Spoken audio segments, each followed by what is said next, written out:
가족이라는 이름은 참 따뜻한데 그 안에서 가장 깊이 상처받는 일도 자주 일어납니다.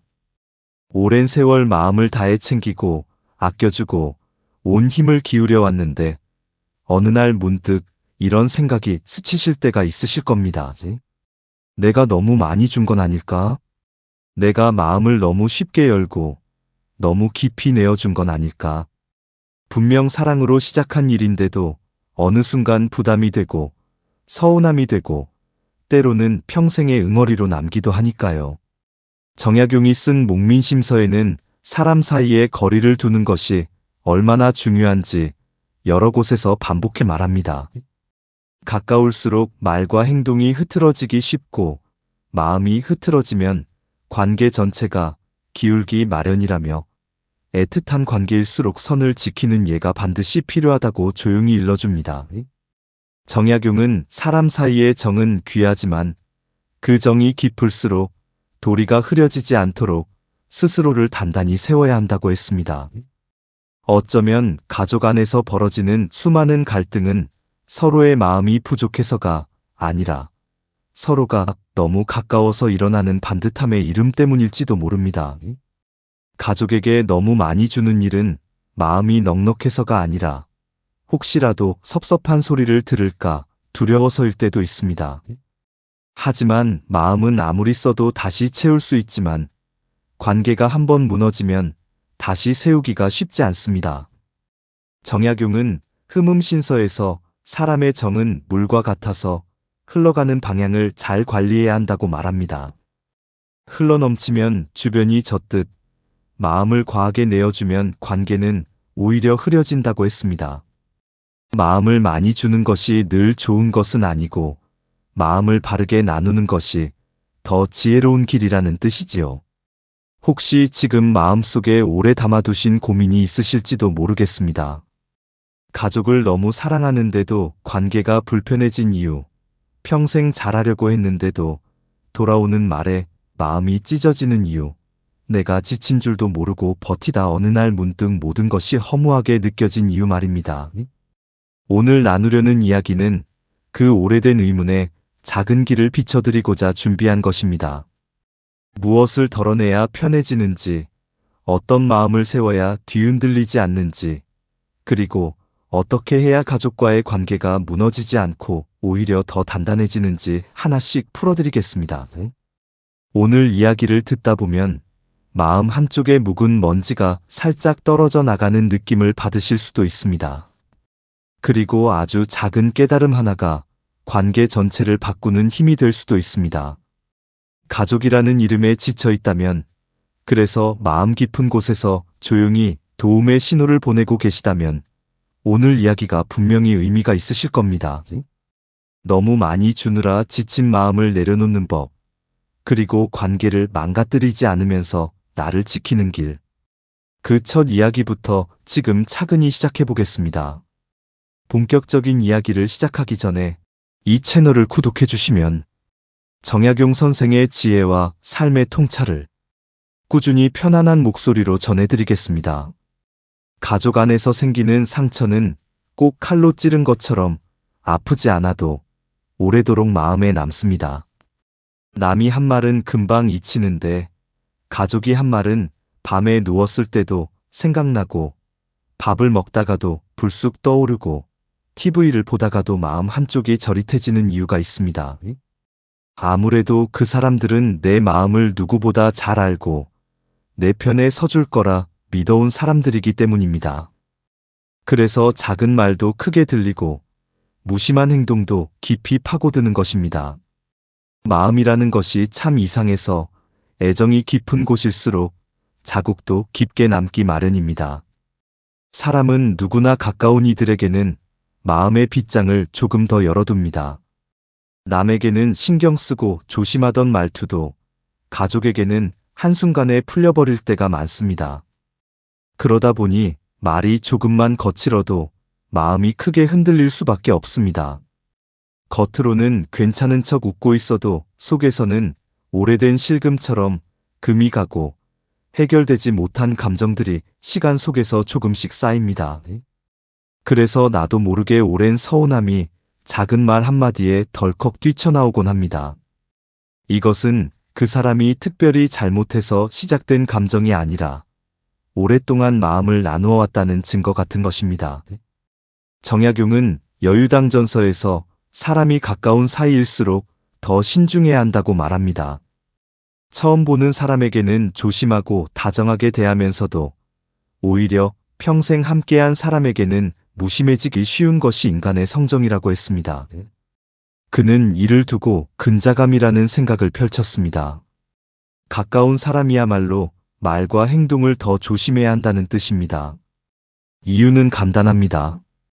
가까운 관계일수록 말 한마디가 마음 깊숙한 곳까지 바로 닿기 때문입니다.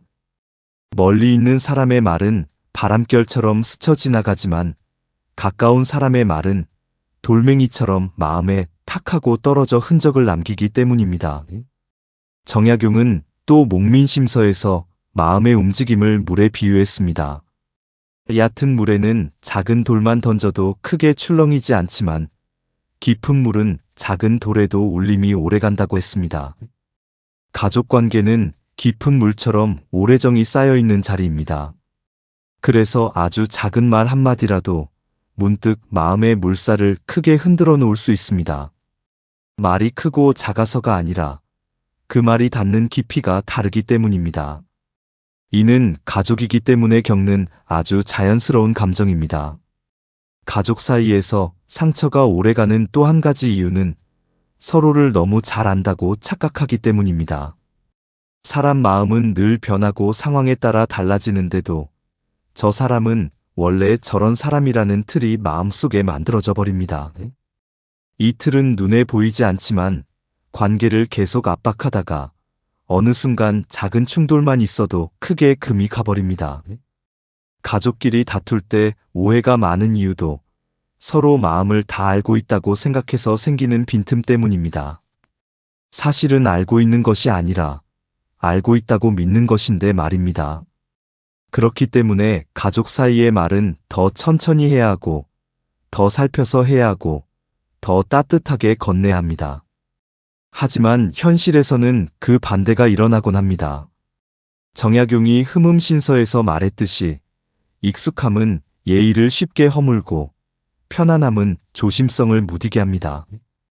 그래서 가까운 관계일수록 예부터 예의와 절제가 중요하다고 했습니다. 정약용은 가까운 사이에 조심이 없으면 반드시 갈등이 생긴다고 경고합니다. 그 말은 시대가 달라져도 여전히 진실로 남아 있습니다. 살다 보면 이런 생각을 하실 때가 있으실 겁니다. 내가 왜 이렇게 상처를 받았을까? 왜 저 말이 이렇게 오래 머릿속에서 떠나지 않을까? 그때는 자신을 너무 나무라지 않으셔도 됩니다. 마음이 약해서가 아니라 그만큼 그 관계가 소중했기 때문입니다. 오래 마음을 내주었고, 오래 기대했고, 오래 사랑해왔기 때문에 상처가 깊게 들어온 것입니다. 사랑이 많은 곳은 상처도 많을 수밖에 없고, 기대가 큰 만큼 실망도 큰 법입니다. 그 사실을 이해하는 순간, 마음속에서 묘하게 편안해지는 구석이 생기기도 합니다. 내가 아픈 이유를 알게 되는 것만으로도 마음의 짐이 조금은 내려가니까요. 가족 간의 갈등이 나쁘기만 한 것은 아닙니다. 오히려 갈등을 통해 서로를 더 깊이 이해하게 되고 관계가 더 단단해지는 계기가 될 수도 있습니다. 다만 그 갈등을 어떻게 바라보고 다루느냐가 중요할 뿐입니다. 정약용이 말한 근자감의 철학을 마음에 새기면 가까운 사이일수록 오히려 더 살피고 더 따뜻하게 말해야 한다는 사실을 자연스럽게 깨닫게 됩니다. 상처가 깊다는 것은 그만큼 마음을 많이 준 관계라는 뜻이고 그 마음을 바르게 다루면 다시 평온한 관계로 되돌아갈 수 있다는 뜻이기도 합니다. 살다 보면 이런 순간이 있으실 겁니다. 몸은 피곤하고 마음도 지쳤는데 가족이 무언가를 부탁해오면 입에서는 어느새 그래, 알았다라는 말이 먼저 나옵니다. 하기 싫은 마음이 먼저 스치는데도 조금만 더 힘을 내보자며 자신을 밀어붙이게 되는 것이지요. 나중에 혼자 있을 때 문득 이런 생각을 하실 수도 있습니다. 나는 왜 이렇게 거절을 못할까? 누구보다 가족을 아끼고 사랑하는 마음 때문이기도 하지만 그보다 더 깊은 이유가 마음속에 숨어 있습니다.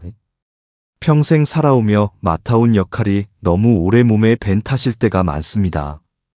장남이나 장녀로 자라며 늘 가족의 중심을 지켜야 했던 분들, 부모가 되어서 항상 누군가를 챙기고 보살피며 살아온 분들은 자연스럽게 자신에게 주어진 책임을 당연하게 받아들이게 됩니다.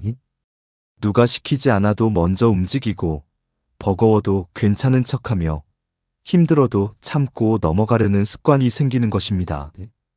오랜 세월 반복되다 보면 하고 싶지 않은 일도 마땅히 해야 하는 일처럼 느껴지고 거절하는 것이 오히려 잘못된 일처럼 느껴지기까지 합니다.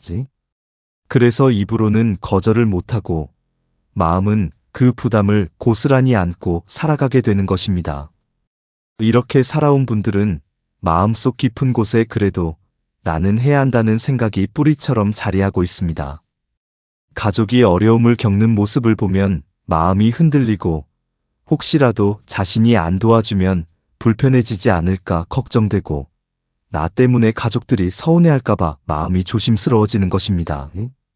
특히 나이가 들수록 가족과의 관계에서 생기는 빈자리나 멀어지는 거리감에 대한 두려움이 커지다 보니 부탁을 거절하지 못하고 더 힘을 내게 되는 경우도 많습니다.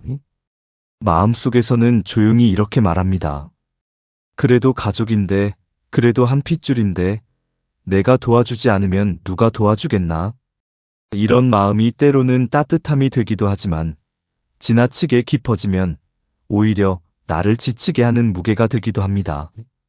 정약용은 목민심서에서 의와 정의 균형이 무엇보다 중요하다고 말합니다. 정은 마음이 흐르는 감정이고 의는 마음이 어디로 가야 하는지 바로 잡아주는 기준이라고 했습니다. 정약용은 사람이 정에만 이끌리면 마음이 기울어진다고 했습니다. 반대로 의만 따지고 정을 버리면 인간다운 따뜻함이 사라진다고 했습니다. 그래서 두 가지를 똑같이 붙잡아야 한다고 일렀습니다. 가족과의 관계가 힘들어질 때가 많은 이유는 정이 너무 커져서 의를 잃어버리는 경우가 많기 때문입니다. 예를 들어 부탁을 받을 때마다 마음이 흔들리고 거절하면 마음이 아플 것 같고 혹시라도 가족이 실망할까 걱정되는 것은 정이 너무 큰 탓입니다. 그런데 그 정을 의가 잡아주지 못하면 관계는 점점 불평등해지고 결국 자신의 마음만 계속 달아 없어지게 됩니다. 정약용은 여유당전서에서 마음을 곧게 세우는 법을 이야기하며 가까울수록 도리를 잃지 말라고 강조했습니다. 도리는 거창한 것이 아니라 스스로의 마음을 지킬 정도의 기준을 말합니다. 부탁을 받았을 때 내가 할 수 있는지 스스로에게 먼저 물어보고 할 수 없는 것은 할 수 없다고 말하는 것. 이것이 도리를 지킨다는 의미입니다. 정약용은 누군가의 부탁을 무조건 들어주는 것이 선한 것이 아니라고 했습니다. 오히려 마음의 짐이 되고 관계를 흐리게 만든다고 했습니다. 부탁을 들어줄 때는 할 수 있을 만큼만 하고 나에게 과한 일은 덜어내는 것이 오히려 정을 오래가게 만드는 길이라고 말했습니다.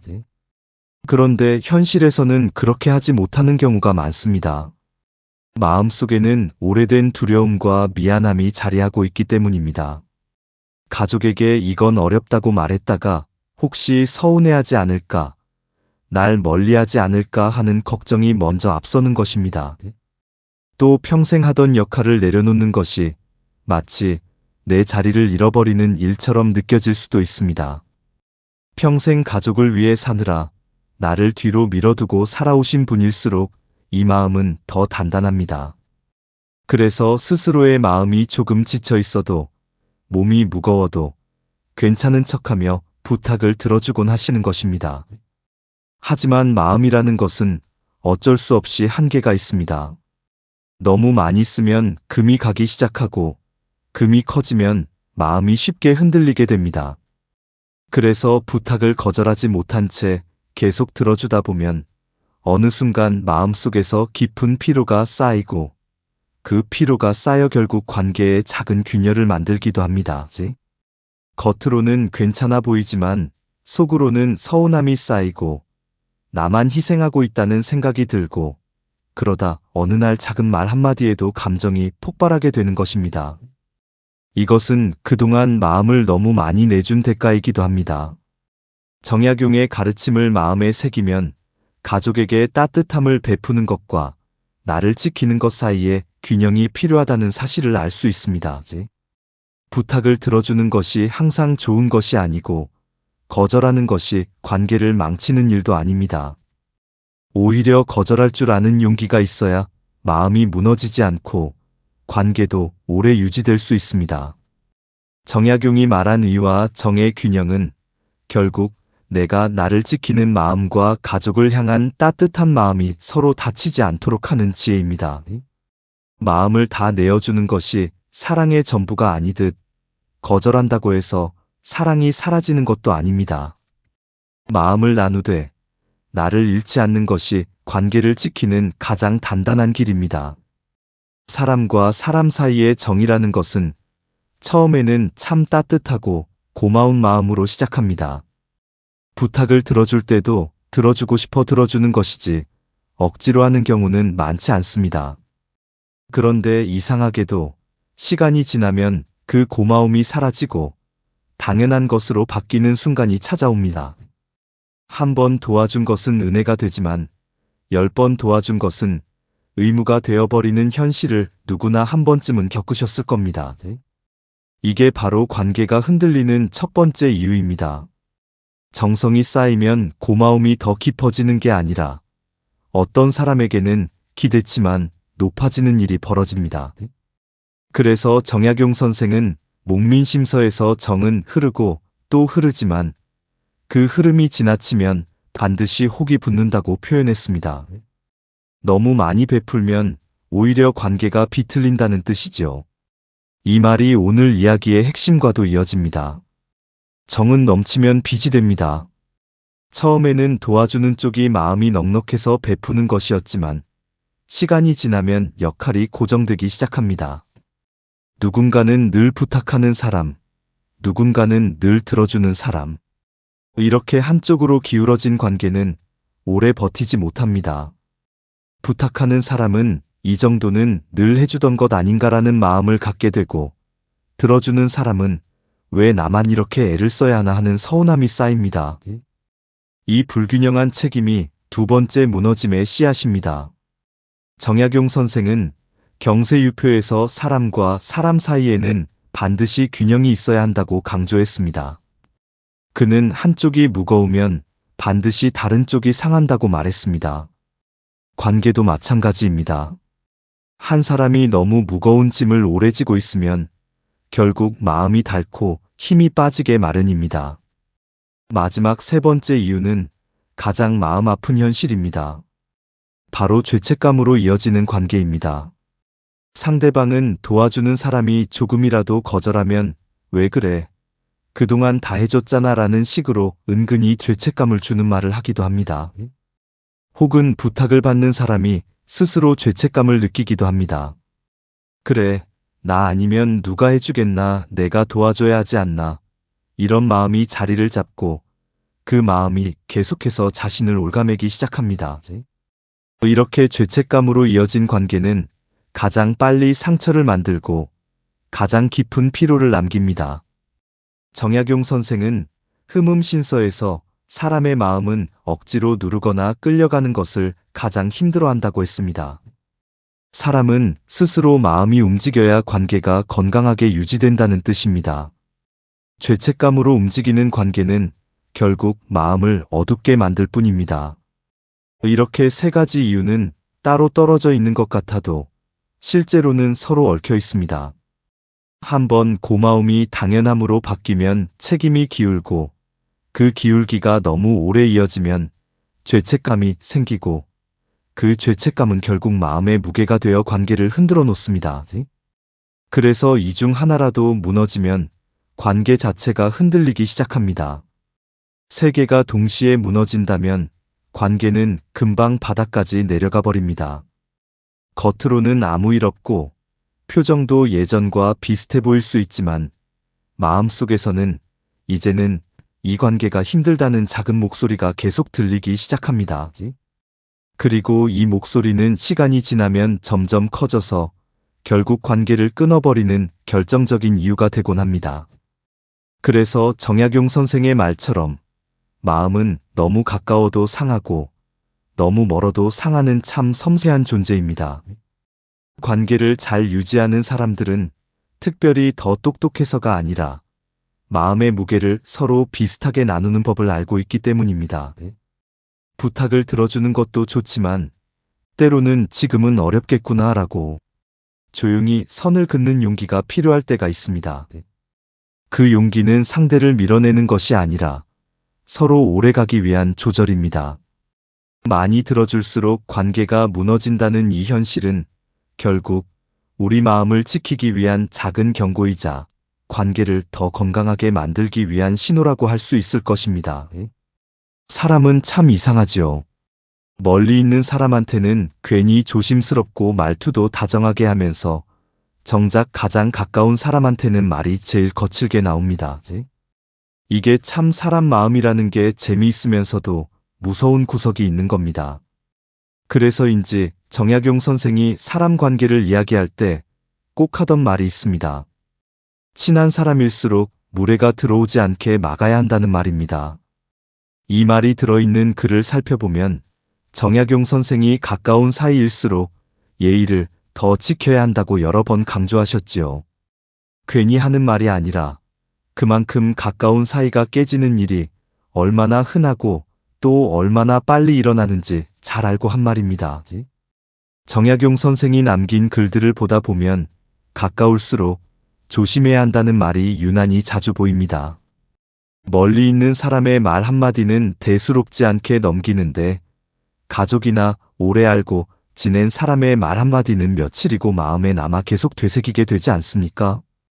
바로 그런 이유 때문에 가까운 사람일수록 말이 부드러워야 하고 행동이 더 사려 깊어야 한다는 겁니다. 정약용 선생은 여유당전서에 편직을 해서 마음을 다치지 않으려면 반드시 거리가 필요하다고 했습니다. 여기서 말한 거리는 멀어지라는 뜻이 아니라 서로를 지켜주는 안전한 간격입니다. 이 간격이 있어야 숨도 쉬고 생각도 하고 감정이 뒤섞이지 않습니다.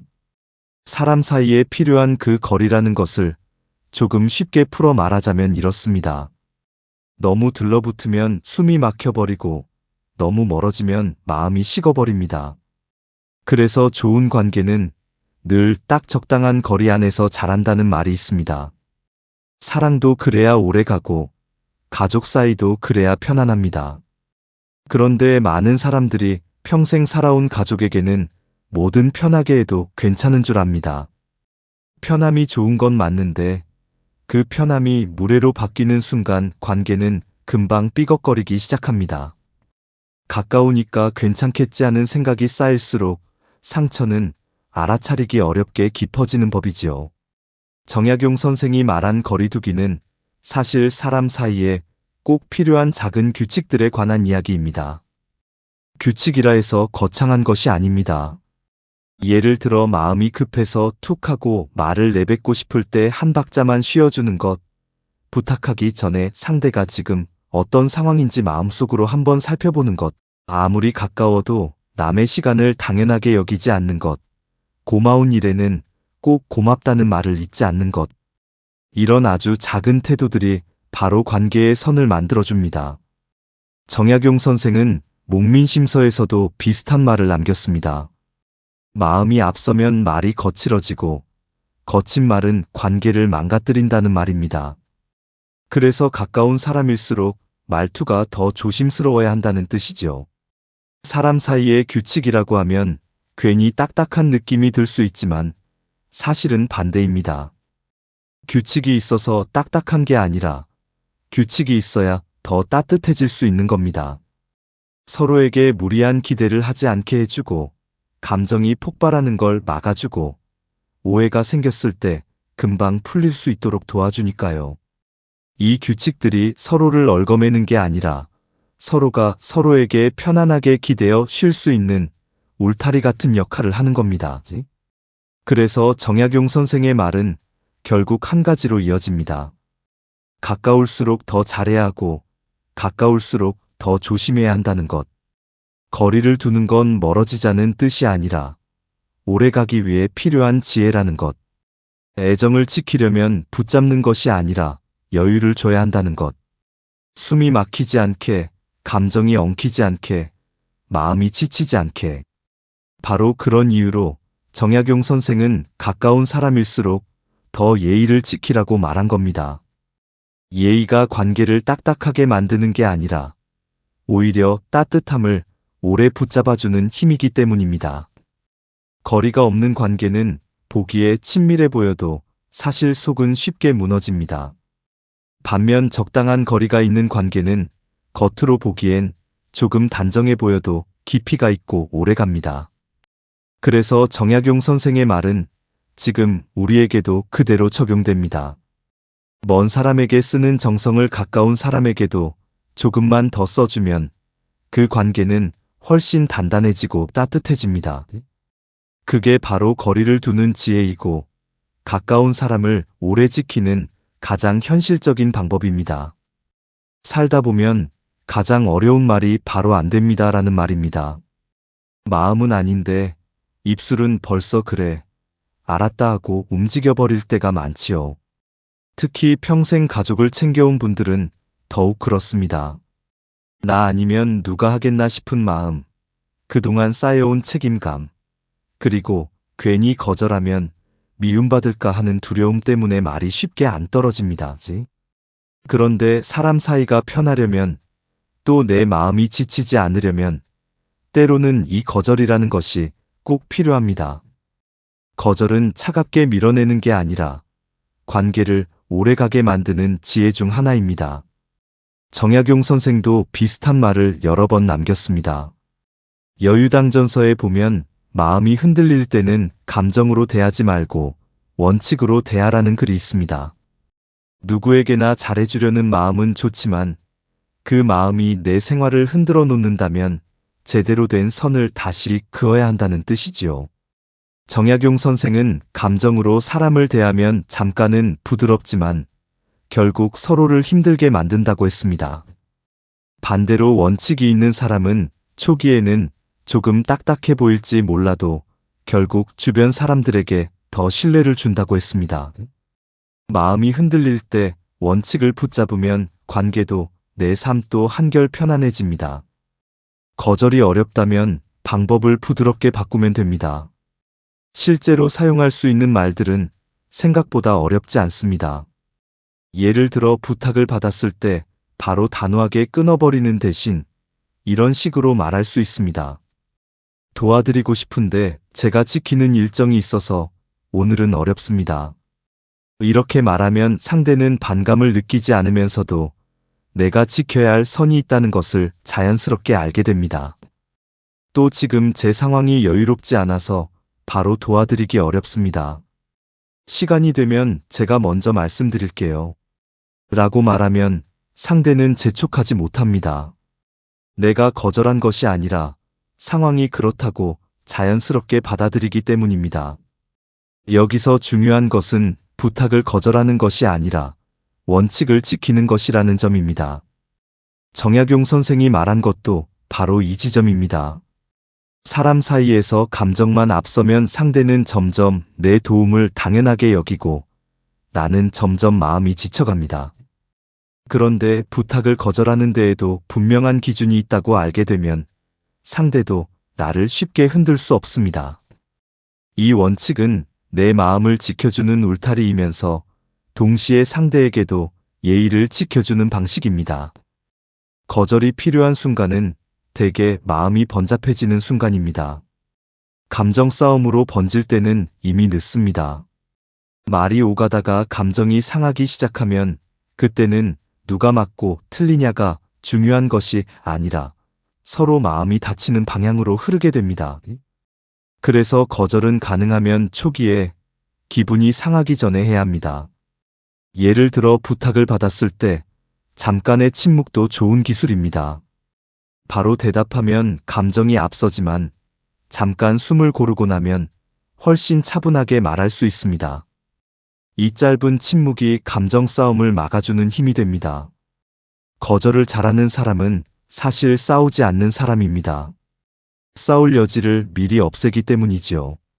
정약용 선생의 글을 보면 가까운 사람에게 마음이 끌릴수록 평정심을 잃지 말라고 했습니다.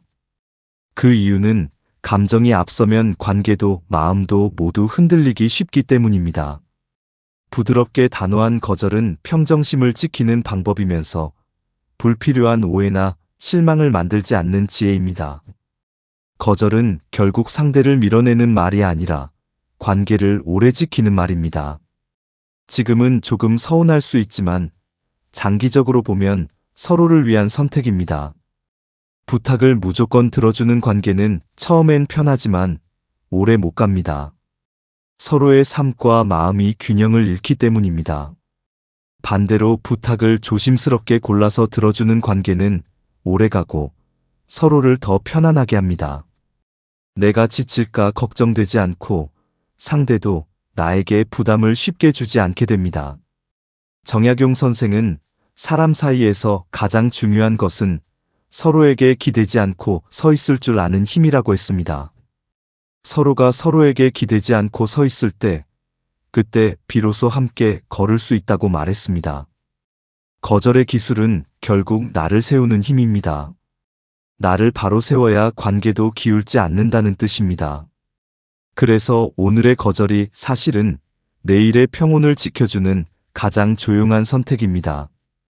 사람 사이의 정이라는 건 꼭 손에 잡히는 것도 아니고 눈에 보이는 것도 아니라서 더 어려운 것 같습니다. 겉으로는 아무렇지 않아 보이는데 마음속에서는 소리가 나지 않는 조율이 계속 일어납니다. 가까운 사람일수록 더 그래요. 밥을 같이 먹고 같은 시간을 쌓아온 만큼 편해야 하는데 이상하게 제일 가까운 사람이 오히려 마음에 상처를 남기기도 합니다. 너무 잘 아니까 쉽게 말하게 되고 쉽게 기대하게 되고 그러다가 마음이 쿡하고 찔릴 때가 있는 거지요. 그런데 이게 사랑이 식어서가 아니라 오히려 너무 가깝기 때문에 생기는 일이라는 걸 나이가 들수록 더 느끼게 됩니다.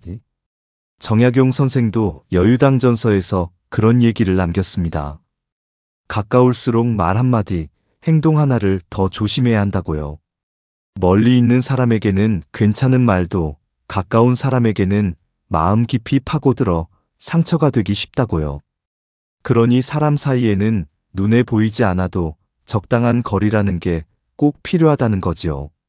너무 멀면 정이 약해지고 너무 가까우면 숨이 막히고 마치 화분과 식물 사이에 햇빛이 너무 세도 타버리고 너무 약해도 시들어버리는 것처럼요. 결국엔 둘이 편안하게 자랄 수 있는 거리가 있는 겁니다. 사실 갈등이라는 것도 대부분 이 거리에서 생깁니다. 나는 오늘 조금 쉬고 싶은데 상대는 이야기를 나누고 싶어 하고 나는 도와주고 싶은데 상대는 조용히 혼자 해결하고 싶어 하고 서로가 원하는 거리가 다를 때 오해가 시작되는 겁니다. 가족도 그렇습니다. 부모 마음에는 자식이 늘 어린아이처럼 보이지만 자식은 이미 어른이 되어 자기 삶의 리듬이 생겼을 수 있고 또 반대로 자식은 부모가 여전히 예전의 에너지로 살 것 같지만 사실은 이제 조금만 스트레스가 와도 몸이 먼저 피곤해질 때도 있습니다. 그러니 누가 잘못인 게 아니라 서로의 거리감을 제대로 모르는 데서 갈등이 오는 거지요. 그래서 좋은 거리가 중요합니다. 가까움보다 균형이 먼저입니다. 같은 집에 있어도 마음의 거리가 너무 가까우면 상대 감정이 내 감정처럼 느껴져서 금방 휘둘리게 됩니다. 어느새 상대 기분 맞추느라 내 마음은 점점 뒷전이 되고 나중에는 왜 이렇게 힘든지 이유조차 헷갈려집니다. 반대로 거리가 너무 멀면 써먹해지고 말 한마디 섞는 것도 조심스러워집니다. 하지만 딱 적당한 거리에서는 이야기가 자연스럽고 침묵도 불편하지 않고 서로를 있는 그대로 받아들이게 됩니다. 이 거리가 사랑을 멀어지게 하는 벽이 아니라 서로를 지켜주는 울타리 역할을 하는 거지요. 특히 가족 사이에서는 이 경계가 중요합니다. 아무리 가족이라도 마음속까지 들어와 모든 걸 좌지우지하게 하면 결국 내 마음이 먼저 지칩니다. 누구든 자기만의 자리가 필요합니다. 방이 하나씩 있는 것처럼 마음에도 문이 하나씩 있는 겁니다. 그런데 가족은 서로 너무 잘 아니까 이 문을 열려 있는 것으로 생각할 때가 많습니다. 가볍게 던진 말이 큰 상처가 되기도 하고 아무 의도 없이 한 행동이 오랫동안 마음에 남기도 합니다. 그래서 가까운 사이라도 이건 내 마음의 자리입니다 하고 알려줄 때가 필요합니다. 무례하게 말하라는 뜻이 아니라 내 감정과 나의 몸을 아끼는 시간이 필요하다는 것을 부드럽게 알려주는 것이지요. 정약용 선생이 말한 대로 사랑은 붙잡는 것이 아니라 편하게 해주는 데서 시작됩니다. 내 마음이 안정되어 있을 때 상대를 이해할 힘도 커지고 내가 나를 지킬 때 상대의 삶도 자연스럽게 존중하게 됩니다. 관계를 오래 지키는 힘은 결국 내 마음을 잃지 않는 데 있습니다. 내가 나를 잃어버리면 상대에게도 따뜻한 마음이 향할 여유가 사라지고 그러면 관계는 쉽게 지칩니다. 그러니 이렇게 정리할 수 있을 것 같습니다. 진짜 사랑은 가까이 붙어 있는 데서 시작되는 것이 아니라 서로가 편하게 숨 쉴 수 있는 자리를 만들어주는 데서 시작됩니다. 내 마음의 문을 지킬 때 가족의 마음도 덜 다치고 내가 나답게 설 수 있을 때 관계도 더 튼튼해집니다. 그래서 마지막에 이런 말을 조용히 건네고 싶습니다. 내가 나를 지킬 때 결국 가족도 함께 지켜집니다. 이게 오래가는 사랑의 가장 따뜻한 방법입니다. 그렇게 마음의 거리를 세심하게 가꾸다 보면 결국 사람 사이에서 지켜야 할 핵심이 무엇인지 또렷하게 보입니다. 정약용 선생이 남긴 말씀도 모두 이 자리로 향합니다. 가까운 사람일수록 더 신중해야 하고 너무 밀착되기보다 적당한 거리를 두어야 오히려 마음이 깊어진다는 가르침이지요. 사랑이라는 것도 붙잡고 애쓰는 게 아니라 서로를 지켜주는 자리에서 조용히 자라는 것이라고 말합니다. 그래서 여기서 한번 그분의 메시지를 짧지만 힘있게 정리해드리고 싶습니다. 가까운 사람의 말일수록 가장 조심하라. 좋은 관계는 거리에서 생기고 파탄은 간섭에서 생긴다. 사랑은 주는 것이 아니라 지키는 데 있다. 이 세 문장은 오늘 이야기를 모두 한 줌으로 응축한 결론이기도 합니다. 사람 사이의 어려움으로 마음이 흔들릴 때 이 말들을 마음속에서 한번 되새겨 보시면 좋겠습니다. 그러면 곧 이어질 마무리에서도 우리가 왜 거리의 지혜가 필요한지 더 편안하게 이어서 들으실 수 있을 겁니다. 이제 이야기를 마무리하려고 하니 마음 한쪽이 조금 묵직해지기도 합니다. 가족이라는 건 참 어렵습니다. 평생을 함께했지만 또 평생을 함께했기 때문에 더 어려운 게 가족이지요. 돌아보면 그동안 참 많이 참고 많이 들어주고 많이 포기하며 살아오셨을 겁니다. 누구에게도 자랑하지 않았지만 마음속에는 분명히 남아있는 그 수많은 순간들 말입니다. 그런 시간이 헛되었던 것은 절대 아닙니다. 오히려 그 덕분에 지금의 가족이 만들어진 것이고 그 따뜻한 마음이 지금까지 삶을 지켜온 힘이었습니다. 그러니 스스로를 먼저 칭찬해 주셔도 됩니다. 정말 잘 버티셨고 정말 잘 살아오셨습니다. 하지만 인생의 뒤쪽으로 오면 관계의 모양이 조금 달라집니다.